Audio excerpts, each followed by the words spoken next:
ನಾಗದೋಷ ನಿವಾರಣೆಗೆ ಇಲ್ಲಿಗ್ ಬರೋರು ಹೆಚ್ಚು. ಈ ದೇವಸ್ಥಾನಕ್ಕೆ ಸುಮಾರು 500 ವರ್ಷಗಳ ಇತಿಹಾಸವಿದೆ. ಸಾಮಾನ್ಯವಾಗಿ ಮನುಷ್ಯರ ಜಾತಕದಲ್ಲಿ ಹಲವಾರು ದೋಷಗಳು ಕಂಡುಬರುತ್ತೆ.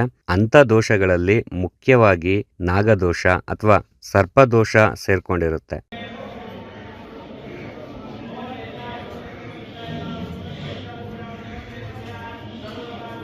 ಈ ನಾಗದೋಷ ನಮ್ಮ ಪೂರ್ವಿಕರಿಂದನೋ ಅಥವಾ ಈಗಿನ ಜನ್ಮದಲ್ಲಿ ನಮಗೆ ಗೊತ್ತಿದ್ದೋ ಗೊತ್ತಿಲ್ಲದೇನೋ ನಾಗಗಳಿಗೆ ನಮ್ಮಿಂದ ಏನಾದರೂ ತೊಂದರೆ ಆಗಿದ್ರೆ ದೋಷ ಕಾಡುತ್ತೆ.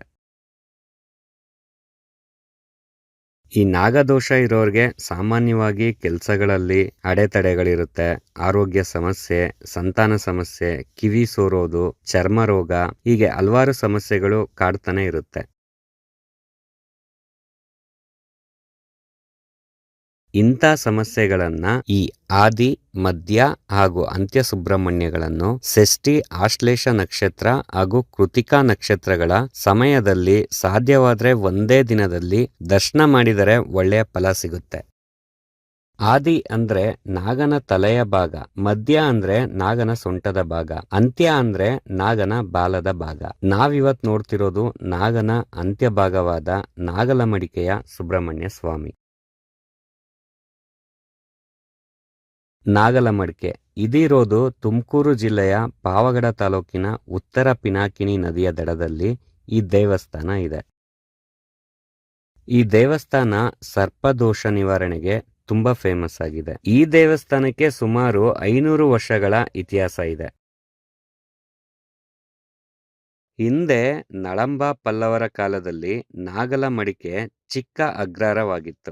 ಅನ್ನಂಭಟ್ರು ಅನ್ನೋ ಸಾತ್ವಿಕರು ಕುಕ್ಕೆ ಸುಬ್ರಹ್ಮಣ್ಯನ ಪರಮ ಭಕ್ತರಾಗಿದ್ರು. ಅವರು ಪ್ರತಿ ವರ್ಷ ಕುಕ್ಕೆಲ್ ನಡೆಯೋ ಬ್ರಹ್ಮ ರಥೋತ್ಸವಕ್ಕೆ ತಪ್ಪದೆ ಹೋಗ್ತಿದ್ರು. ಒಂದು ಸಲ ಅವರು ಹೋಗೋದು ತಡ ಆಗುತ್ತೆ. ಆಗ ಅಲ್ಲಿದ್ದವರು ರಥನ ಇಳಿಯೋಕೆ ಟ್ರೈ ಮಾಡ್ತಾರೆ, ಆದ್ರೆ ರಥ ಮುಂದಕ್ಕೆ ಹೋಗಲ್ಲ. ಆಗ ಅಲ್ಲಿದ್ದ ಭಕ್ತನ ಮೇಲೆ ಸುಬ್ರಹ್ಮಣ್ಯ ಸ್ವಾಮಿ ಆವಾಹನೆ ಆಗಿ, ನನ್ನ ಒಬ್ಬ ಭಕ್ತ ಇನ್ನು ಬಂದಿಲ್ಲ, ಅವನ್ ಬರೋವರೆಗೂ ಕಾಯ್ಬೇಕು ಅಂತ ಹೇಳುತ್ತೆ. ನಂತರ ಅನ್ನಂಭಟ್ರು ಅಲ್ಲಿಗೆ ಬಂದು ರಥಕ್ಕೆ ಕೈ ಹಾಕಿ ಎಳ್ದಾಗ್ಲೇ ರಥ ಮುಂದಕ್ಕೆ ಹೋಗುತ್ತೆ.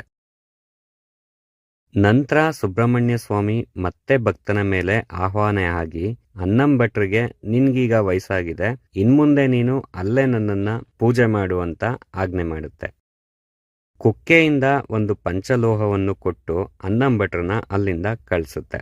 ನಂತರ ಅನ್ನಂಭಟ್ರು ಅಲ್ಲಿಂದ ತಂದಂತ ಪಂಚಲೋಹವನ್ನು ಇಲ್ಲಿ ಇಟ್ಟು ಪೂಜಿಸ್ತಾರೆ. ಆ ಪಂಚಲೋಹದ ನಾಗನನ್ನು ಈಗಲೂ ಇಲ್ಲಿ